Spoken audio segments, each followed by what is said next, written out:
Salam sejahtera bagi teman-teman ASN dimanapun berada.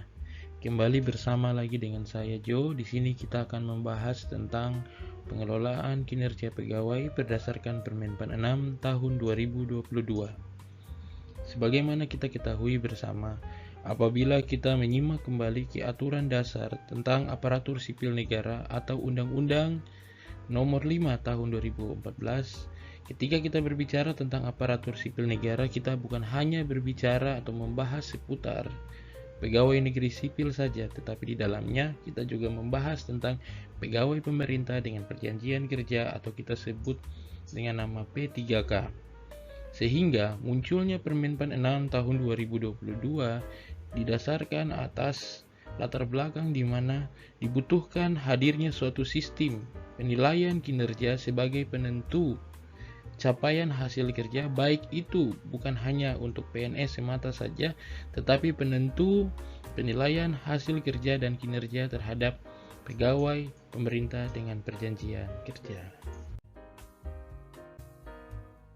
Tujuan ditetapkannya Permenpan 6 tahun 2022 yakni pertama, peningkatan kualitas dan kapasitas pegawai. Mengapa demikian, teman-teman? Karena saat ini aparatur sipil negara dituntut senantiasa mengembangkan diri, kapasitas, kapabilitas, kompetensi, serta kemampuannya untuk memenuhi target dan ekspektasi pimpinan, serta tantangan pembangunan yang dari hari ke hari semakin dinamis.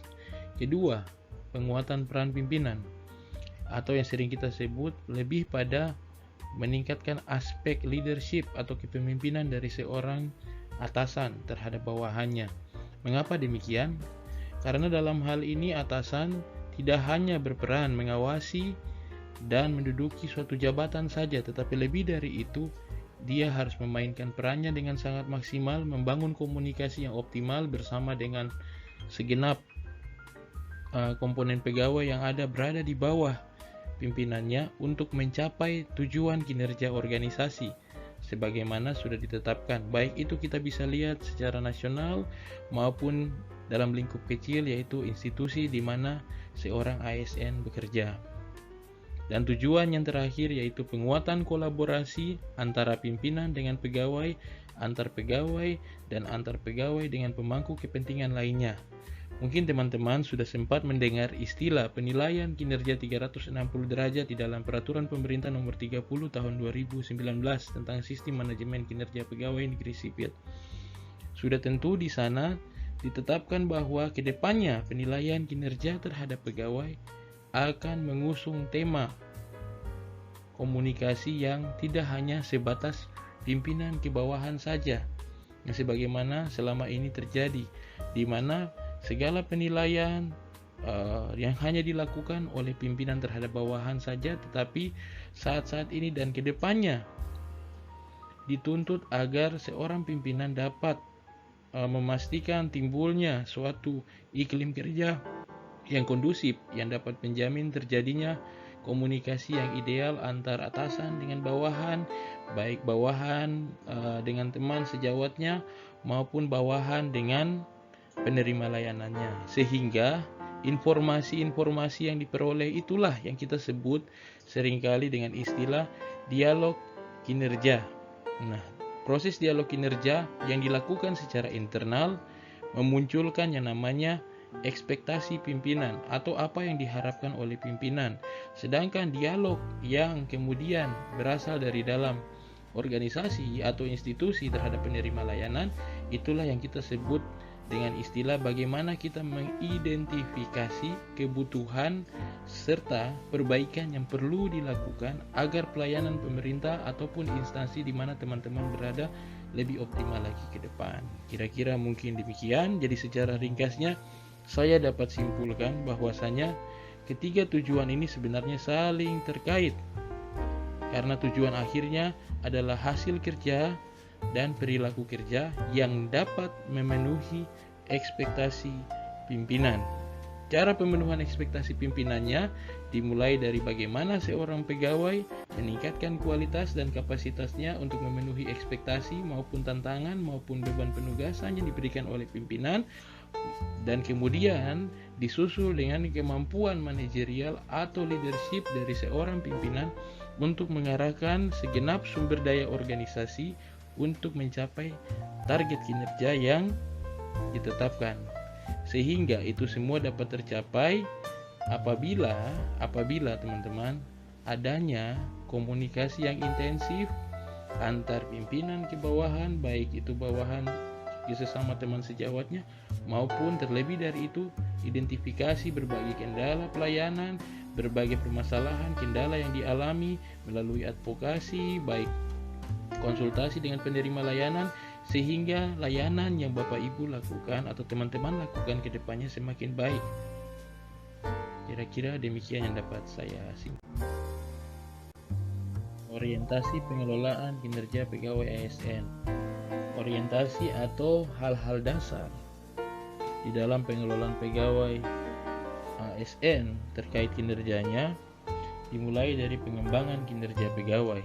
Jadi sesungguhnya SKP yang selama ini kita hanya jadikan sebagai dokumen atau catatan semata, lebih diperluas lagi perannya sebagai alat untuk mendokumentasikan atau mencatat semua proses upaya pencapaian target kinerja organisasi yang didasari atas dialog kinerja untuk mewujudkan ekspektasi dan bagaimana perbaikan terus-menerus terhadap kinerja pegawai agar dapat menjadi suatu sumber daya pendukung dalam organisasi untuk mencapai targetnya. Jadi suatu kinerja pegawai saat ini bukan hanya sekedar catatan saja, tetapi lebih pada bagaimana peran berbagai pihak yang terlibat di dalamnya untuk mencapai target organisasi. Kemudian pemenuhan ekspektasi pimpinan. Nah, kalau kita berbicara tentang pemenuhan ekspektasi pimpinan, sesungguhnya teman-teman dalam hal ini pimpinan menetapkan suatu target.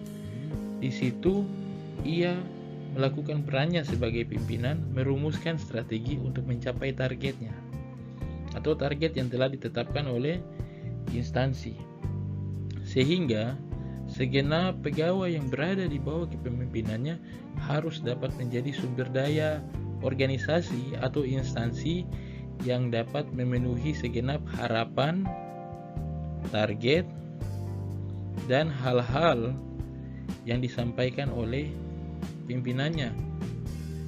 Terlepas dari kita memandang bahwa kemudian target kinerja itu menjadi terlalu subjektif, kita percaya dan yakin saja bahwasanya setiap pimpinan dalam memimpin organisasi sudah tentu memiliki kompetensi yang sudah teruji dan mereka pasti akan menetapkan strategi-strategi yang dibutuhkan untuk mencapai target tersebut.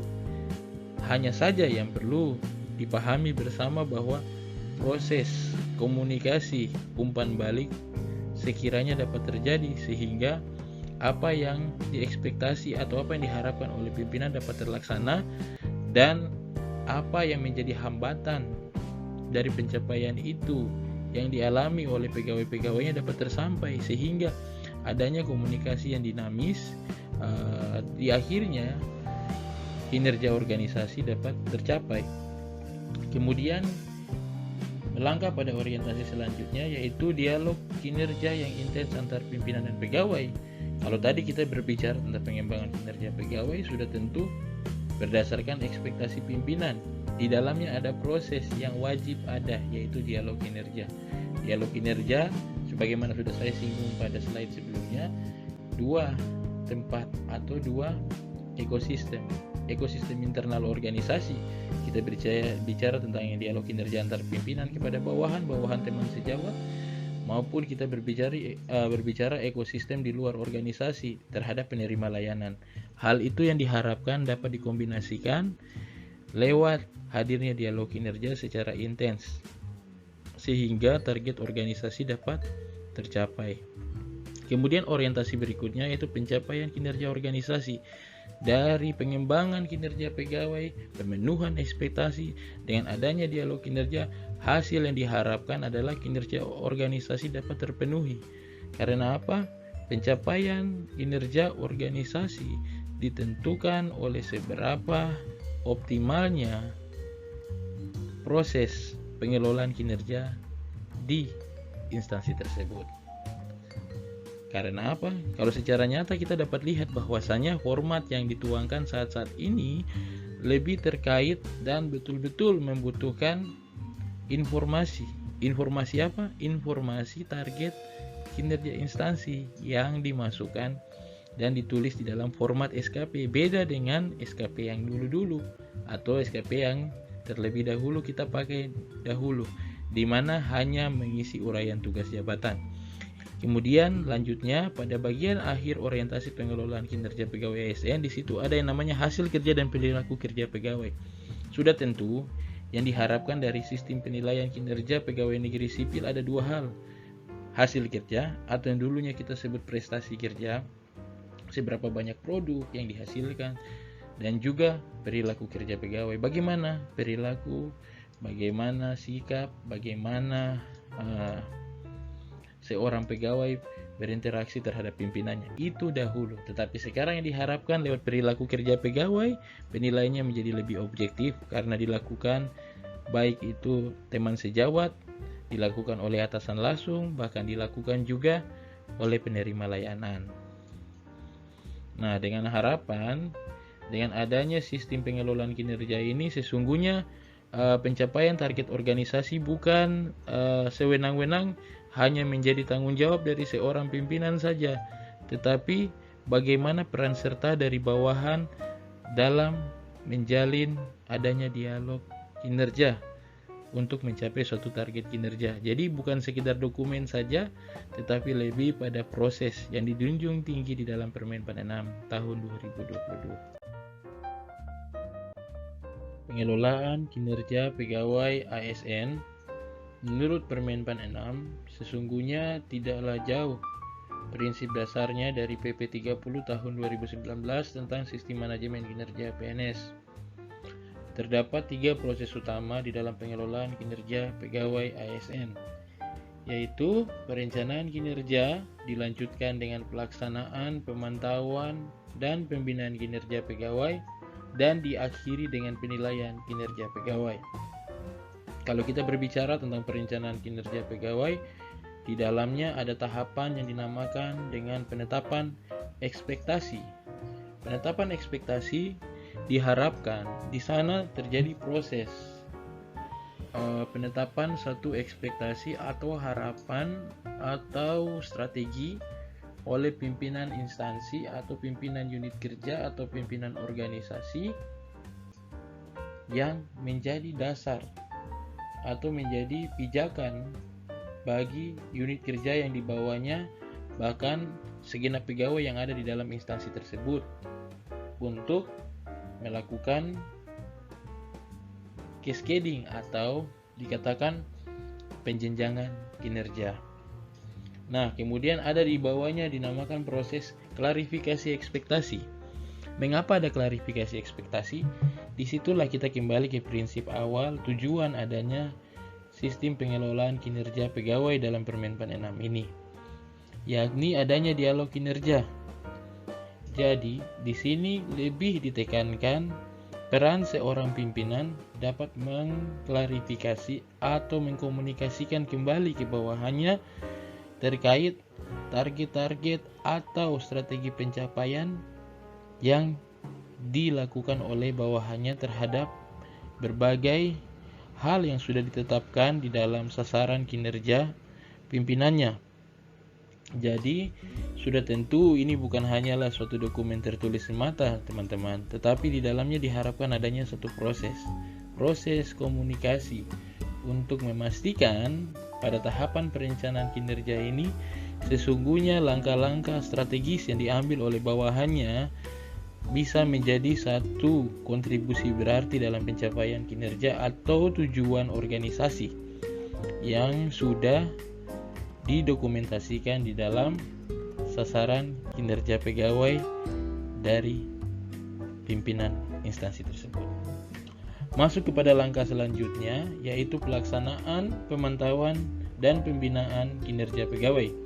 Di situ ada proses yang namanya pendokumentasian kinerja. Itulah yang sering kali kita sebut dengan nama format dan format.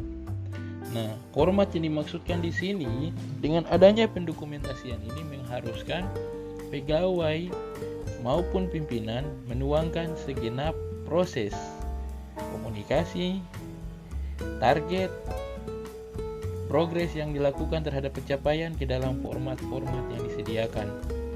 Kemudian, mengapa hal tersebut harus dilakukan? Karena di dalamnya ada umpan balik berkelanjutan dan pengembangan kinerja pegawai. Di situ tahap selanjutnya disebutkan dengan jelas adanya pemberian umpan balik berkelanjutan dan pengembangan kinerja pegawai. Mengapa demikian, teman-teman? Karena pendokumentasian kinerjalah yang kemudian melahirkan mengapa harus ada aplikasi yang dipakai oleh pemerintah untuk memotret setiap kinerja, bahkan yang terakhir diterbitkan oleh BKN lewat aplikasi kinerjanya untuk memotret adanya proses apa? Umpan balik. Nah, umpan balik inilah yang kita sebut dengan namanya dialog kinerja secara lisannya. Kalau sudah masuk ke tertulisnya, yaitu bagaimana kita mencatat dan mendokumentasikan segenap umpan balik yang dilakukan secara 360 derajat. Sudah tentu dengan dua ekosistem yang sudah saya singgung sebelumnya, yakni 360 derajat atasan terhadap bawahan, bawahan teman sejawat, baik di dalam organisasi maupun di luar organisasi. Itulah mengapa pelaksanaan pemantauan dan pembinaan kinerja perlu dilakukan. Tahap terakhir dari pelaksanaan pemantauan yakni pembinaan. Mengapa ada dikatakan di situ pembinaan? Pembinaan ini adalah tindak lanjut. Disinilah adanya perbaikan apabila ditemukan pegawai tidak dapat mencapai target kinerja yang ditetapkan oleh atasan langsungnya, tidak sewenang-wenang seorang atasan menjatuhkan hukuman atau menghukum bawahannya, tetapi sesungguhnya di situ sudah dikatakan bahwa sebagai seorang atasan dia akan mengarahkan adanya proses perbaikan kinerja terhadap bawahannya. Lewat apa? Lewat konsultasi maupun pembinaan kinerja. Nah, kita masuk kemudian pada tahap terakhirnya yakni penilaian kinerja pegawai. Inilah yang seringkali kita sudah dokumentasikan saat-saat ini, yakni dengan kita sebutkan SKP tahunan. Nah, di dalam proses penilaian kinerja pegawai ada tahapan yang namanya evaluasi kinerja pegawai. Hal itulah yang kita ukur. Pada saat-saat ini sesungguhnya kita hanya mengukur capaian di akhir tahun, tetapi sebagaimana sudah saya sampaikan pada awal pemaparan bahwa yang dinilai sangat penting di dalam Permenpan 6 yakni proses. Adanya proses itu menghasilkan evaluasi.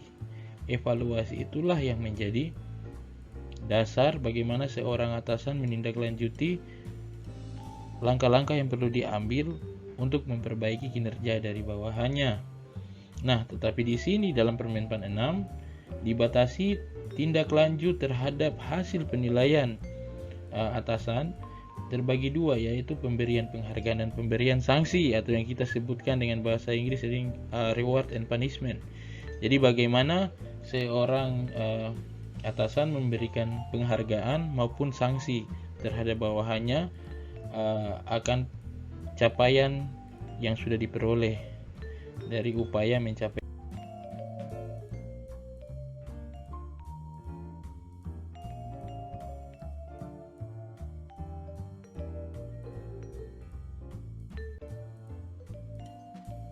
Penyusunan dan penetapan SKP.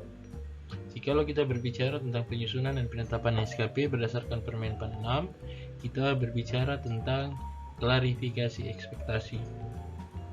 Jadi, di dalam hal penyusunan SKP ini bukan tentang bagaimana teman-teman mengisi format, tetapi ini lebih dari sekedar format.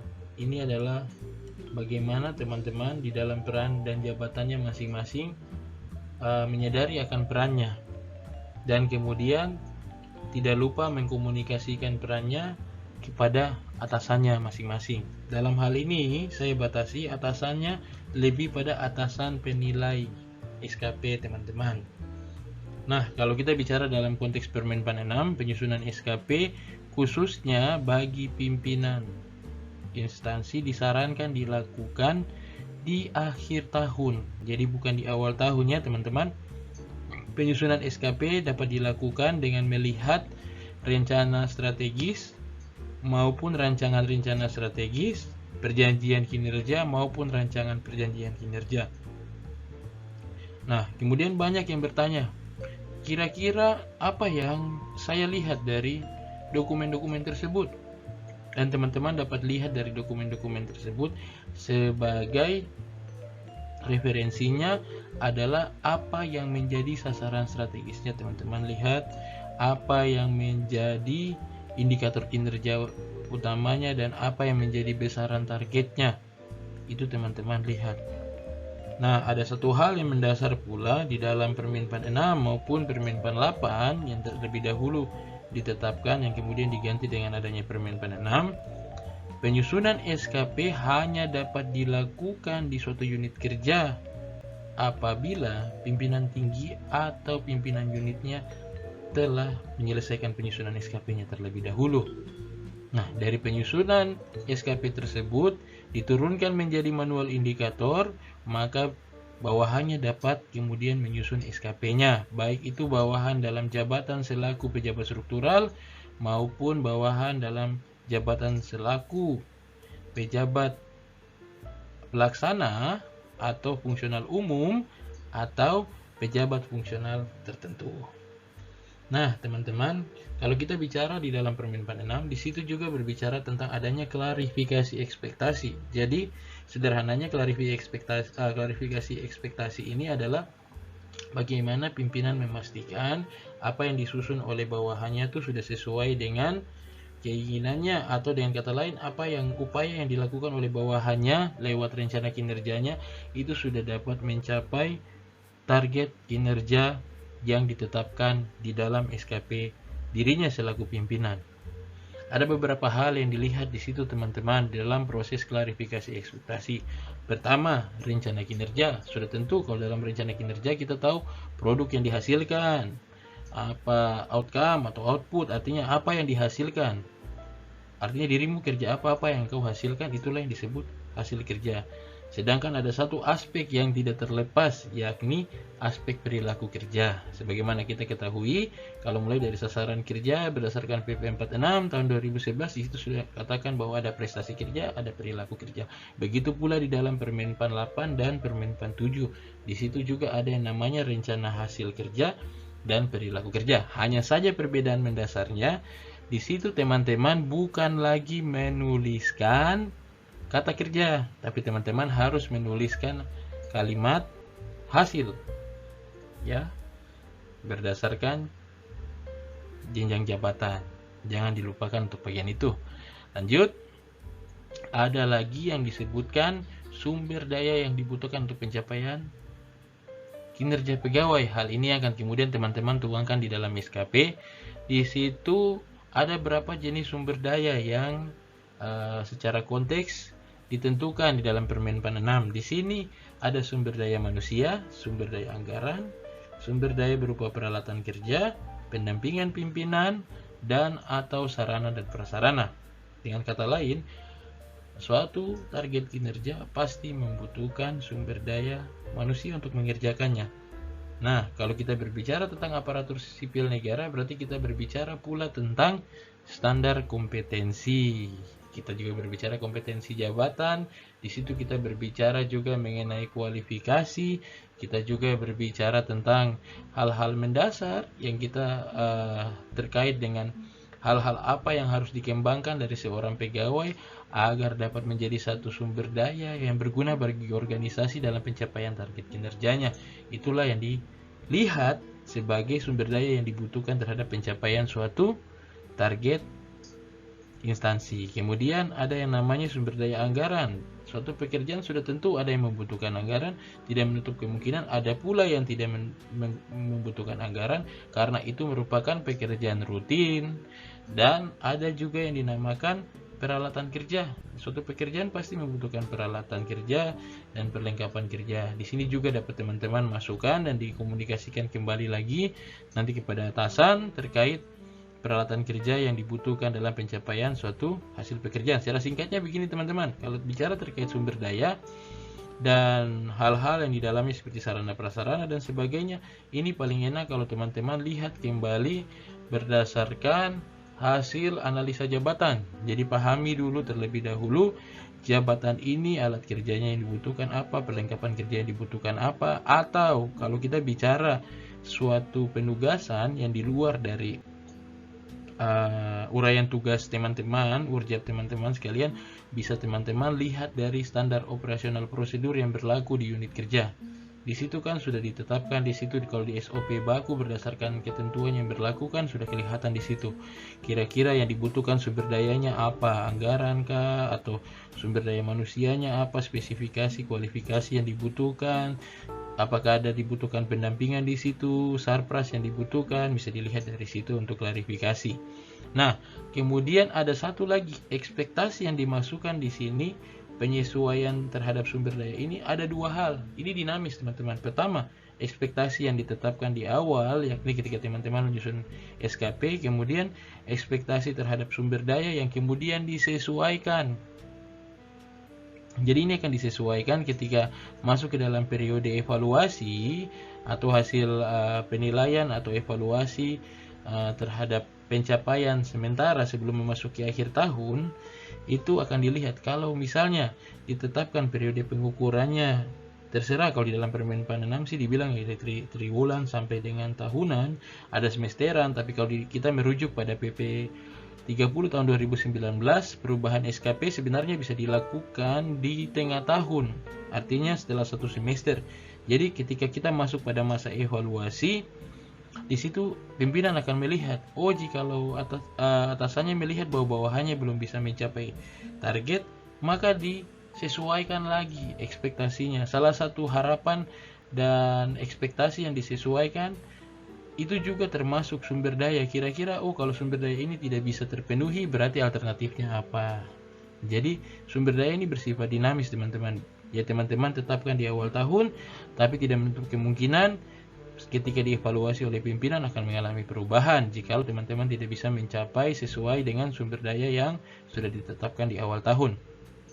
Kemudian ada selanjutnya disebutkan di sini skema pertanggungjawaban kinerja pegawai. Kalau kita bicara tentang skema pertanggungjawaban, berarti kita bicara tentang tanggung jawab pegawai tersebut terhadap kinerja yang telah ditentukan, dan juga kita berbicara tentang peran pimpinan mengevaluasi. Jadi kira-kira bawahan ini bisa melihat, saya ingin melaporkan secara berkala proses pencapaian target kinerja berapa kali dalam satu periode penilaian setahun itu, mau pakai secara tribulanan kah, mau pakai semesteran kah, mau pakai tahunan kah, terserah dari pegawai tersebut. Namun di dalam aturan di sini disarankan kalau bisa, jikalau teman-teman ingin mengaplikasikan di lingkungan instansi teman-teman sekalian, paling bagus diselaraskan saja dengan peraturan perundang-undangan terkait perencanaan instansi pemerintah dan pelaporan. Itu kalau tidak salah, kalau kami di internal kami biasanya dilakukan secara tribulanan. Jadi dilihat capaian kinerja secara triwulanan dan kemudian akan dilaporkan ke Biro Perencanaan. Jadi bisa teman-teman sesuaikan dengan periode yang berlaku di instansi teman-teman sekalian. Dan kemudian ada satu bagian dari skema pertanggungjawaban juga, di situ disebutkan bukti kinerja yang diharapkan. Jadi teman-teman juga masukkan kira-kira bukti kinerja sebagai bahan pelaporannya itu apa. Nah, itu juga ditetapkan nanti dan sudah dipertimbangkan dari awal penyusunan dan penetapan SKP. Bukan teman-teman tetapkan sepihak, tapi teman-teman ketika sudah tetapkan sebagai rancangan SKP, sebagaimana model SKP di Permenpan 8, di mana ketika teman-teman penyusunan sebelum ditetapkan, teman-teman sudah klarifikasi terlebih dahulu ke atasannya masing-masing. Dalam hal ini atasan penilainya. Nah, kemudian ada bagian terakhir dalam proses penyusunan dan penetapan SKP, yakni konsekuensi atas pencapaian kinerja pegawai. Kalau kita bicara tentang konsekuensi atas pencapaian kinerja pegawai, berarti di situ ada konsekuensi positif dan konsekuensi negatif.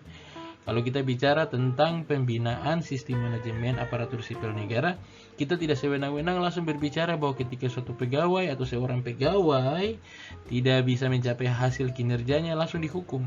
Tetapi ada yang namanya proses pembinaan kinerja. Disitulah dibutuhkan peran aktif dari pimpinan untuk membina kinerja pegawainya.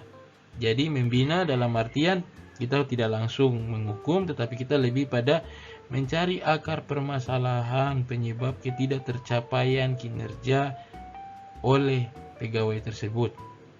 Nah, disinilah yang tadi kembali ke prinsip awal mengapa munculnya Permen 46, yakni untuk memberikan peran aktif yang lebih besar terhadap pimpinan untuk membina bawahannya dalam porsi pengembangan kinerjanya. Kira-kira demikian secara singkat. Coba saya rumuskan terkait hal-hal mendasar terkait penyusunan dan penetapan.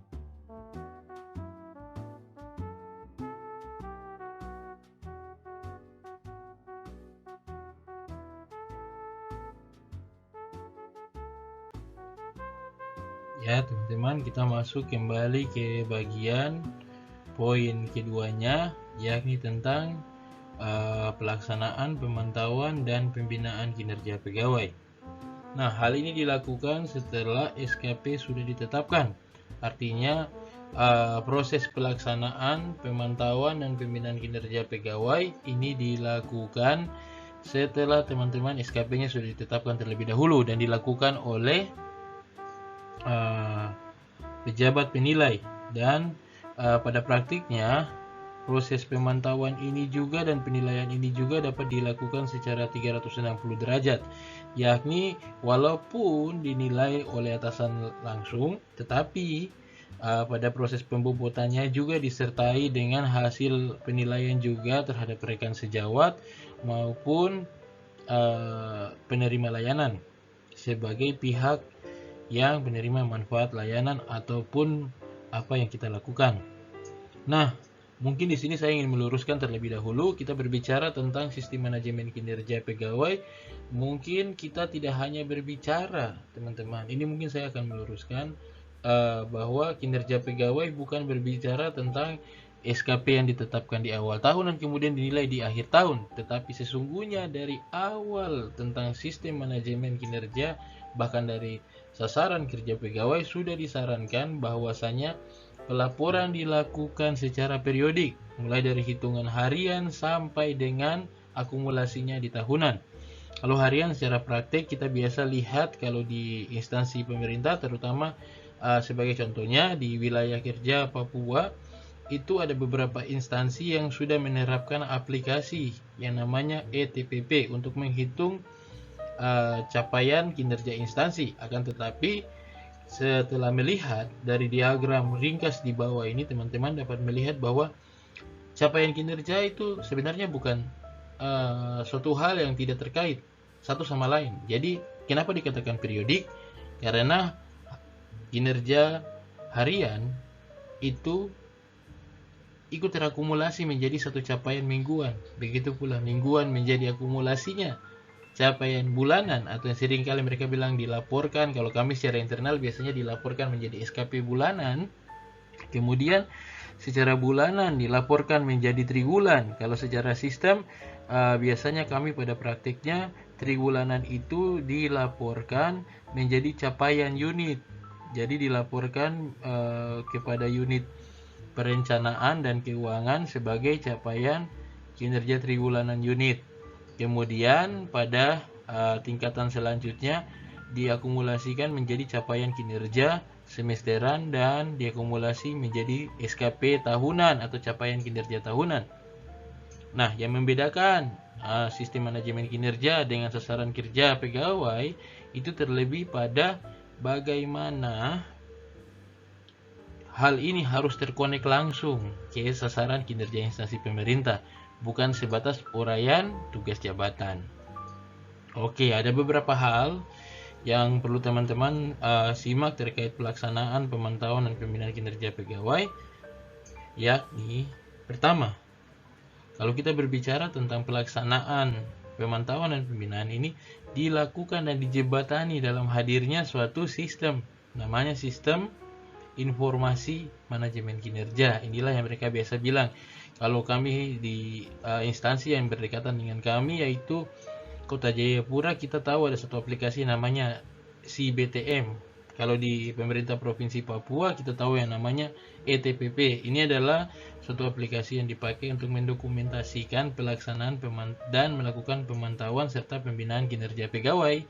Bukan sekedar satu instansi, suatu aplikasi yang dipakai untuk mencatat laporan yang kemudian akan dijadikan dasar pemberian TPP, tapi seharusnya menjadi satu aplikasi yang dapat bisa memotret kira-kira dari capaian kinerja harian berkontribusi atau tidakkah di dalam pencapaian tahunannya.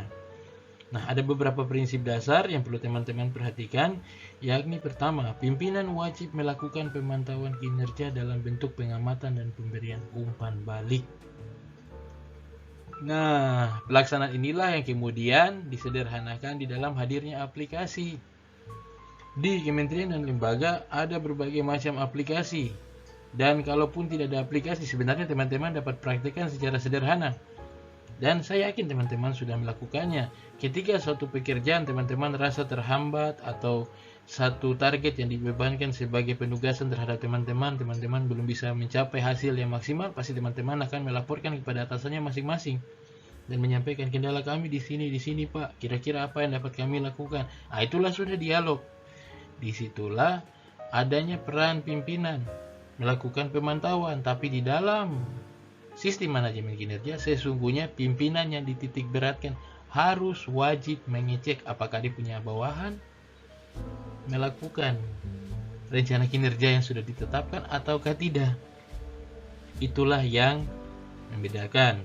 Kemudian prinsip selanjutnya, selain itu umpan balik dapat dilakukan oleh rekan kerja setingkat, pegawai di bawahnya, atau pihak lain yang berhubungan dengan kinerja pegawai atau stakeholder. Ya, ini kembali lagi 360 derajat.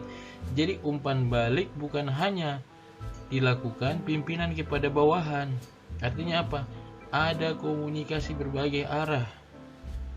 Terkait tetap satu konteks yang dibahas, satu atau beberapa butir rencana kinerja. Kalau rencana kinerja contohnya dia berkaitan dengan pelayanan terhadap masyarakat, berarti apa? Harus ada instrumen yang dapat mengukur bagaimana tanggapan pelayanan yang diberikan kepada masyarakat, sehingga dari instrumen itu kita kembali dapat melakukan perbaikan dan mengkomunikasikan dengan atasan kira-kira hal apa yang dapat kita lakukan untuk memaksimalkan suatu rencana kinerja atau pelayanan. Nah, itu juga sudah dituangkan pada akhir dari slide ini, di mana dikatakan di situ tujuan umpan balik adalah agar pimpinan dapat mengetahui pegawai yang menunjukkan kemauan kinerja atau tidak menunjukkan kemauan kinerja.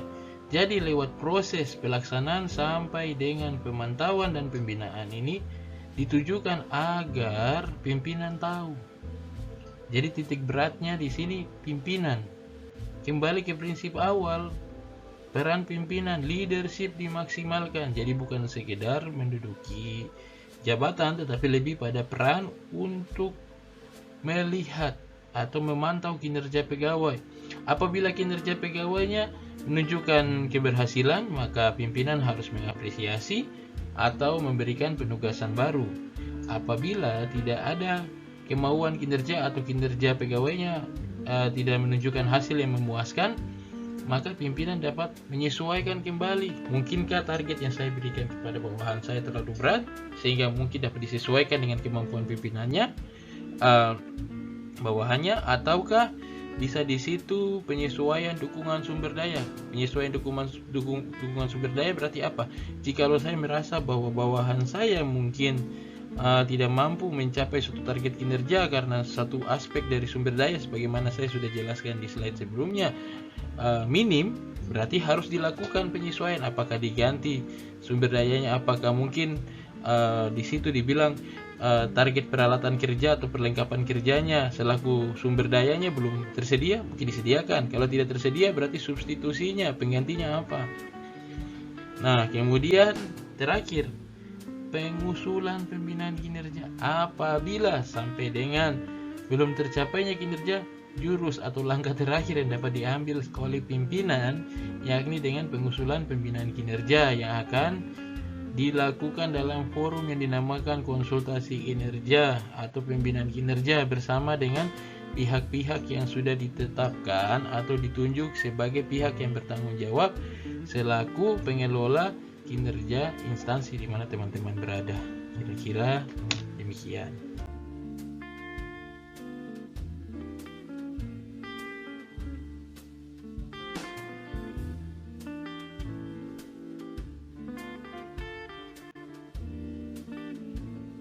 Kita masuk pada bagian penilaian kinerja pegawai. Sebagai bagian terakhir sebelum kita memasuki bagian tindak lanjut terhadap hasil evaluasi. Nah, teman-teman, sebelum kita mengevaluasi sesuatu, pasti kita menganalisa atau menilai dulu apakah sudah maksimal atau belum. Setelah itu menjadi dasar untuk kita evaluasi dan mengambil langkah selanjutnya. Begitu pula dengan kinerja. Kembali lagi dengan orientasi dan tujuan awal munculnya Permen 46, yakni untuk pengembangan kinerja. Jadi kinerja tidak hanya sebatas SKP tahun itu saja, tetapi ini lebih pada pengembangan kinerja pribadi pegawai itu sendiri. Jadi dituntut teman-teman sebagai ASN harus bisa meningkatkan kinerjanya dari tahun ke tahun. Dalam skala kecilnya kita sebutkan kinerja secara periode terjadi peningkatan kembali seperti tujuan adanya pemantauan kinerja oleh atasan langsung atau pejabat penilai adalah terlihat di situ adanya kemajuan atau saya lebih singkatnya kemauan untuk berkinerja dari teman-teman. Di sini ada dua tata cara penilaian kinerja pegawai. Nah, sebagaimana tadi teman-teman sudah lihat di diagram sederhana, penilaian kinerja itu bertingkat, sebenarnya suatu akumulasi dari harian sampai dengan tahunan. Begitu juga kalau kita sudah masuk ke aspek penilaian kinerja pegawai. Pada aspek penilaian kinerja pegawai, sesungguhnya itu berbicara tentang evaluasi. Karena evaluasi itu dilakukan secara dua hal, atau secara dua masa waktu penilaian. Ada yang secara periodik, dan ada yang disebut tahunan. Jadi periodik karena merupakan akumulasi dan akumulasinya dapat dilihat hasil akhirnya di tahun tersebut. Tetapi tetap ingat teman-teman, kembali ke prinsip awal, harus memandang ini sebagai pengembangan. Jadi baik itu secara periodik dan tahunan harus ada kelihatan unsur perbaikan dan kemauan teman-teman untuk senantiasa mengembangkan kemauan berkinerja untuk mencapai target yang sudah ditetapkan.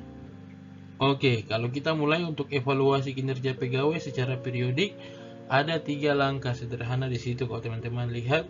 Pertama, dengan menetapkan capaian kinerja organisasi secara periodik. Nah, tadi sudah sempat saya singgung pada slide sebelumnya. Di situ dikatakan bahwa secara periodik dimulai secara bulanan, triwulan. Nah, itu disebut siklus pendek, teman-teman. Kalau itu evaluasi secara periodik maksudnya.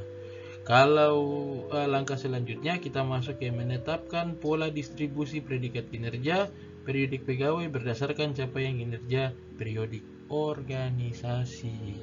Jadi artinya apa? Di sini kita dituntut untuk betul-betul mengaitkan. Jadi kalau kita bicara tentang capaian kinerja organisasi, kita tidak terlepas dari pegawai tersebut sebagai sumber daya organisasi. Kembali ke logika berpikir pertama yang sudah saya sampaikan ke teman-teman. Dan saya belajar dari pertama ketika menangani terkait manajemen kinerja. Dikatakan di situ bahwa menjadi satu pertanyaan besar apabila kinerja suatu instansi pemerintah baik sedangkan kinerja pegawainya buruk. Karena itu, di dalam Permen 46 sudah ditegaskan di situ dari prosedurnya. Kalau kita ingin mengevaluasi atau melihat capaian kinerja pegawai, dimulai dengan menilai dulu capaian kinerja organisasinya. Secara logikanya begini teman-teman.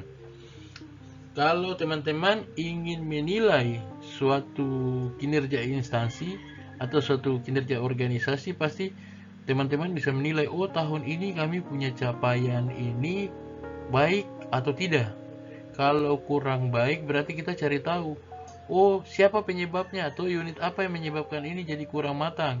Artinya siapa yang bertanggung jawab atas butir indikator kinerja ini, masuknya ke unit mana. Nah, jadi dilihat dulu dari capaian keseluruhannya, kemudian dicari faktor penyebabnya, dicari unit mana yang mungkin menyebabkan ketercapaiannya minimum, disitulah dilakukan perbaikan. Nah, sebelum melakukan perbaikan itu, dilihat lagi kira-kira pegawai siapa yang bermasalah. Nah, siapa yang perlu dibina lagi kinerjanya, sehingga dia dapat memberikan kontribusi positif, bukan lagi kontribusi negatif. Makanya pada langkah terakhir dalam evaluasi kinerja secara periodik dikatakan di situ, menetapkan predikat kinerja periodik pegawai dengan mempertimbangkan kontribusi kinerja pegawai terhadap kinerja organisasi. Jadi yang perlu diingat, ada dua tipe penilaian kinerja pegawai secara periodik dan tahunan. Tapi satu prinsip yang tidak boleh teman-teman lupa, bahwasanya Permenpan 6 dia melihat dari kinerja organisasi dahulu, baru kinerja pegawainya. Jadi evaluasinya dari kinerja organisasi, baru evaluasi ke kinerja pegawai. Nah, ada beberapa poin yang sudah saya coba simpulkan di situ. Mungkin kita bahas dari yang pertama ya. Evaluasi kinerja periodik pegawai dapat dilaksanakan secara bulanan, triwulan sesuai dengan periode ditetapkan. Nah, itu yang tadi saya katakan, teman-teman. Secara sederhananya terkait evaluasi kinerja secara periodik, sebenarnya disarankan disesuaikan saja teman-teman dengan pola pelaporan. Nah, pelaporan kinerja unit di instansi teman-teman sekalian. Jadi kan di situ kan diberikan keleluasan. Sebenarnya kalau kita bicara Permenpan 6 ini, teman-teman sebenarnya diberikan keleluasan mulai dari bentuk format. Di situ ada format SKP untuk kualitatif dan kuantitatif, diberikan juga keleluasan mau tentukan di situ sumber daya yang mau dipakai untuk pencapaian hasil, sampai di situ juga diberikan keleluasan mau periode apa yang dipilih, asalkan ada catatan teman-teman di dalam koridor yang sudah ditetapkan dalam aturan. Koridornya apa? Kalau teman-teman lihat di butir kedua, di situ dikatakan bahwa penetapan capaian kinerja organisasi periodik dilaksanakan sesuai dengan ketentuan peraturan perundang-undangan yang mengatur mengenai kinerja organisasi atau SAKIP. Nah, disinilah kita terkait sekali teman-teman. Kalau lebih baiknya teman-teman sembari kita mempelajari hal-hal mendasar ini, teman-teman mungkin bisa sedikit mencatat hal-hal penting yang ada di Permenpan 88 dan 89, karena di situ juga ada berbicara tentang bagaimana kita melakukan evaluasi tentang sasaran kinerja instansi pemerintah. Karena ini sangat terkait teman-teman. Karena kita akan mengevaluasi terlebih dahulu capaian instansi dulu, baru kita bisa evaluasi capaian pegawainya. Nah, ada poin ketiga disampaikan di situ juga bahwa hasil evaluasi periodik dituangkan dalam dokumen evaluasi kinerja periodik pegawai, atau yang singkatnya kita sebutkan di sini dokumentasi periodik itu biasa kita sebut SKP bulanan, dasar pemberian TPP. Tapi bahasanya saja yang dibikin lebih keren dokumen evaluasi kinerja periodik. Tapi ya nanti kalau dikaitkan dengan yang teman-teman selama ini sudah lakukan, jatuhnya seperti begitu, SKP harian jadi SKP bulanan, bulanan menjadi tahunan. Jadi kalau hasil evaluasi periodik seolah-olah itulah SKP bulanan teman-teman. Oke, kita lanjut. Poin terakhirnya yaitu pejabat penilai kinerja dapat memberikan catatan dan atau rekomendasi atas predikat kinerja periodik pegawai pada dokumen evaluasi kinerja periodik pegawai untuk perbaikan pada periode berikutnya. Nah, kalau bicara tentang pejabat penilai melakukan catatan, rekomendasi dan sebagainya, inilah yang kita bilang apa? Dialog kinerja. Nah, ini teman-teman bisa lebih ringkasnya teman-teman pahami begini. Kalau saya mengalami satu kendala, jikalau saya mengalami satu capaian yang memuaskan, mungkin saya dapat sampaikan kepada atasan saya, kemudian dari situ atasan akan menilai. Jadi hasil penilaian atasan kemudian saya catat sendiri atau meminta atasan untuk mencatat rekomendasi terhadap hasil kinerja yang sudah saya hasilkan di dalam periodik. Jadi kalau kita bicara evaluasi dalam lingkup periodik, kita belum berbicara tentang tahunannya, kita bicara prosesnya. Jadi maksimalkan di periodik, berarti teman-teman bisa maksimal di capaian tahunan. Jadi secara bertingkat. Ya. Kita akan lihat lebih jelasnya di slide berikutnya. Penilaian kinerja pegawai melalui evaluasi kinerja pegawai secara tahunan berbeda dengan periodik, teman-teman. Karena secara tahunan ini adalah akumulasinya, tapi tadi sudah saya coba sampaikan secara sederhananya. Jadi yang disampaikan di sini bahwa penilaian kinerja pegawai pada Permenpan 6 ini ditentukan 100% oleh capaian kinerja organisasi. Ada dua hal yang menentukan capaian kinerja organisasi, yaitu hasil laporan rencana aksi pencapaian terhadap perjanjian kinerja atau sasaran strategi serta target kinerja institusi yang sudah ditentukan di awal tahun, kemudian dikombinasikan dengan indeks pelaksanaan reformasi birokrasi di instansi. Nah, dari capaian itulah kemudian diperoleh rentang nilai yang pantas diberikan kepada setiap pegawai sebagai nilai SKP tahunannya untuk tahun tersebut. Jadi saya sarankan kepada teman-teman untuk mulai sekarang kita memahami akan keseriusan pemerintah untuk mengintegrasikan kinerja instansi dengan kinerja pegawai. Jadi bukan lagi pegawai jalan dengan kinerjanya sendiri, pemerintah institusi tempat dia bekerja jalan dengan kinerjanya sendiri, tapi itu merupakan suatu kesatuan. Karena dari hasil capaian institusi lah yang menentukan rentang atau capaian kinerja dari setiap pegawai. Setelah itu akan dispesifikan lagi berdasarkan kontribusi kinerja pegawai itu sendiri. Jadi istilahnya, oh ya rata-ratanya kita sudah dapat, kita lihat dari kinerja instansi, kita cari lebih spesifiknya lagi kepada capaian per individunya berdasarkan kontribusi kinerja itu terhadap organisasi. Jadi ada 3 tahapan di situ, teman-teman, mulai dari menetapkan capaian kinerja tahunan seperti tadi sudah saya sampaikan terkait capaian rencana aksi perjanjian kinerja, sasaran kinerja yang sudah ditetapkan, dan juga terkait dengan pelaksanaan indeks reformasi birokrasi, dan kemudian kita mendapatkan distribusi predikatnya, itu sudah dijelaskan tadi, dan pada akhirnya itu semua akan difilter kembali atau ditentukan kembali dari besaran kontribusi kinerja teman-teman terhadap kinerja atau organisasi di mana teman-teman bekerja. Ada 3 hal penting yang coba saya catat di situ, yakni pertama tentang penetapan capaian kinerja organisasi periodik dilaksanakan sesuai dengan ketentuan perundang-undangan yang mengatur tentang kinerja organisasi, atau yang bisa teman-teman maknai bahwasanya kita bukan hanya bicara tentang Permenpan 6 saja, tapi teman-teman juga harus mempelajari ketentuan-ketentuan lain terkait penjenjangan kinerja, terkait bagaimana kita mengevaluasi capaian kinerja instansi pemerintah atau evaluasi sakit, bagaimana kita memahami penghormatan dan sistem akuntabilitas kinerja instansi pemerintah saat-saat ini. Itu perlu teman-teman update lagi sehingga lebih kita dapat lebih menghayati atau memaknai dan mempersiapkan diri untuk menghadapi penggunaan sistem manajemen kinerja yang terbaru. Kemudian catatan kedua, hasil evaluasi kinerja tahunan pegawai dituangkan dalam dokumen evaluasi kinerja tahunan pegawai atau yang kita sering sebutkan dengan kata SKP tahunan.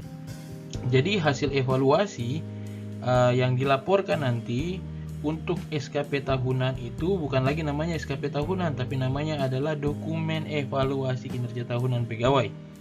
Nah, dokumen evaluasi kinerja tahunan pegawai berdasarkan SEBKN nomor 19 tahun 2022 itu akan mulai teman-teman laporkan dari tahun 2022 sampai dengan seterusnya sebagai syarat kenaikan pangkat. Nah, itu kalau mau dibaca teman-teman lihat lagi surat edaran BKN nomor 19 tahun 2022. Kemudian ada lagi catatan terakhir, yaitu pejabat penilai kinerja dapat memberikan catatan, keterangan, dan rekomendasi.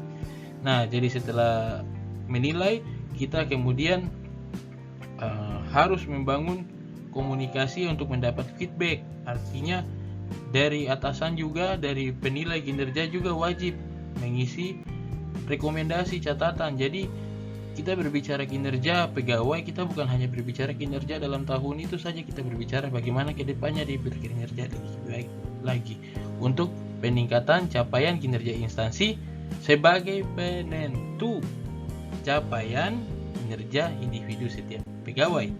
Jadi sama Menpan itu dibahasakan kayak begini, teman-teman. Ini kita bicara tentang bagaimana satu tim sepak bola main, bukan satu orang. Begitulah seharusnya kinerja ke depannya.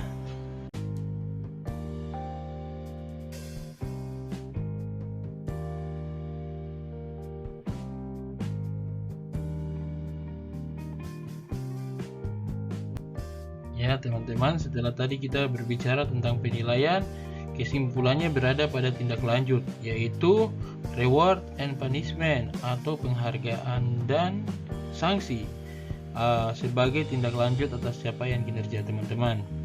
Nah, di sini ada beberapa hal yang saya catat terkait dengan tindak lanjut. Pertama, pelaporan kinerja sebagaimana dilakukan berjenjang oleh pejabat penilai kinerja kepada pejabat yang berwenang atau pimpinan unit kerja yang membidangi kepegawaian dalam bentuk dokumen evaluasi, dilampiri SKP dan hasil evaluasi kinerja. Nah, itu dokumen evaluasi kinerja itulah dilampiri dengan SKP. Jadi ada tetap prinsipnya berlaku sebagaimana dahulu, yakni ada sasaran, ada penilaian realisasi, target yang sudah ditetapkan sebagai sasaran di awal tahun. Tapi perlu diingat teman-teman, dokumennya lebih dinamis, lebih beragam, lebih memproses terjadinya pengembangan kinerja pegawai. Kemudian ada catatan selanjutnya, keberatan dapat diajukan pegawai. Nah, ini kita sudah tahu bahwa sebagaimana SKP dari awalnya, bahwa keberatan dapat diajukan pegawai apabila dilihat bahwa hasil penilaian oleh pejabat penilai kinerja tidak sesuai. Ini juga dapat sama saja ketentuannya sebagaimana yang terdahulu. Pegawai berhak juga mengajukan keberatan atas hasil penilaian kinerjanya. Terus selanjutnya penghargaan. Nah, ada beberapa jenis penghargaan yang dibatasi di dalam konteks Permenpan 6. Kalau penghargaan yang diberikan kepada pegawai yang berkinerja tinggi, yakni prioritas untuk mengikuti yang namanya program kelompok, rencana suksesi, dan prioritas pengembangan kompetensi, serta penghargaan lainnya yang diatur oleh peraturan perundang-undangan yang berlaku. Dengan kata lain teman-teman, ini juga sama, Permenpan 8 juga bicaranya terkait kelompok rencana suksesi. Kalau mau tahu yang lebih rincinya, teman-teman bisa coba baca aturan pemerintah terkait praktik manajemen talenta. Di situ mungkin teman-teman tahu, kalau bahasa sederhananya, kalau kita bicara kelompok rencana suksesi, kalau dulu kita tahu ada yang namanya kelas percepatan, itulah sudah kelas percepatan, tapi ini untuk karir PNS. Jadi istilahnya mereka karir yang diprioritaskan jalur cepat. Nah, kalau kita bicara tentang prioritas pengembangan kompetensi, yaitu kesempatan, peluang untuk mengembangkan kompetensi. Kalau kita tahu saat ini kan sudah ada ketentuan tentang pengembangan kompetensi pegawai negeri sipil melalui jalur pendidikan, dan ada berbagai macam cara yang dapat dikembangkan berdasarkan peraturan yang berlaku. Kemudian ada lagi, ini dia, yakni tentang dokumen evaluasi kinerja sebagai dasar pembayaran TPP. Jadi tadi evaluasi secara periodik. Secara praktiknya sekarang kan dipakaikan lewat aplikasi untuk pembayaran tunjangan kinerja. Nah, sekarang pada bagian akhirnya tentang sanksi atau hukuman atau ganjaran bagi pegawai atau ASN yang tidak berkinerja. Dilakukan juga berdasarkan ketentuan perundang-undangan. Kalau kita bicara terkait peraturan disiplin PNS yang terbaru saat ini, yang dahulu kita tahu ada PP 53 tahun 2010 tentang disiplin PNS sekarang sudah diganti dengan yang namanya PP 94 tahun 2021. Nanti teman-teman bisa baca sebagai referensi saja. Kita lanjut pada bagian selanjutnya. Dan pada intinya saya ingin sampaikan bahwasanya kalau kita bicara tentang tindak lanjut, itu dapat dilakukan setelah sudah dilakukan evaluasi dan penilaian oleh atasan pejabat penilai. Itu yang paling utama, dan teman-teman perlu ingat bahwa polanya sudah berbeda. Apa yang menjadi capaian instansi, itulah yang dianggap sebagai capaian setiap individu pegawai.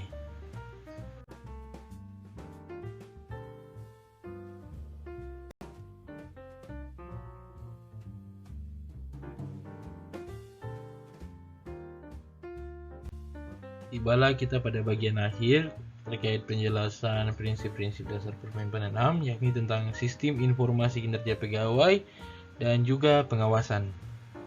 Nah, kalau kita berbicara tentang sistem informasi kinerja pegawai, ini adalah satu instrumen yang menjembatani proses pelaksanaan, pemantauan, dan pembinaan kinerja ASN. Di dalam Permen PAN 6 diamanatkan di sana bahwa BKN lah yang akan merancang dan menetapkan satu sistem yang kemudian akan terintegrasi dengan si ASN dalam melakukan prosedur pengelolaan kinerja pegawai ASN.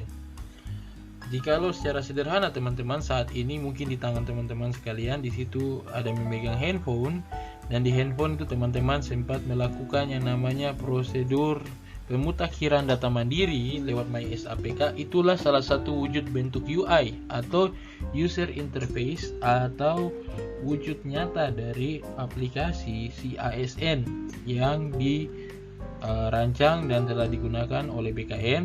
Dan di dalam fiturnya ada salah satu fitur yang dinamakan adalah sistem informasi kinerja pegawai. Itulah yang akan kemudian dipakai oleh teman-teman dalam melaksanakan proses pengelolaan kinerja pegawai berdasarkan Permen PAN 6 tahun 2022.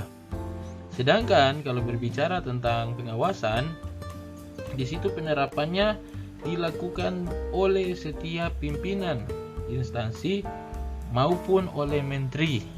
Nah, jadi sudah jelas dikatakan di sana bahwa pengawasan dan terhadap pengelolaan kinerja membutuhkan komitmen yang luar biasa dan sudah dibebankan betul-betul kepada setiap pimpinan instansi maupun kementerian lembaga untuk berkomitmen melakukan pengawasan terhadap tata kelola dan pengelolaan kinerja, baik itu sistemnya secara menyeluruh secara instansi maupun kepada setiap pegawai yang berada di instansinya. Kira-kira demikian beberapa hal mendasar yang dapat saya sampaikan.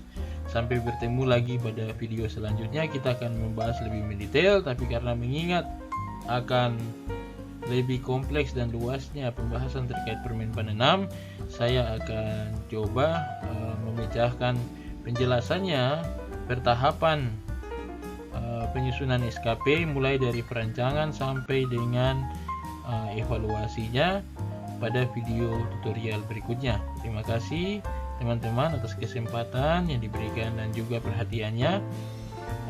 Kiranya Tuhan memberkati kita sekalian. Amin.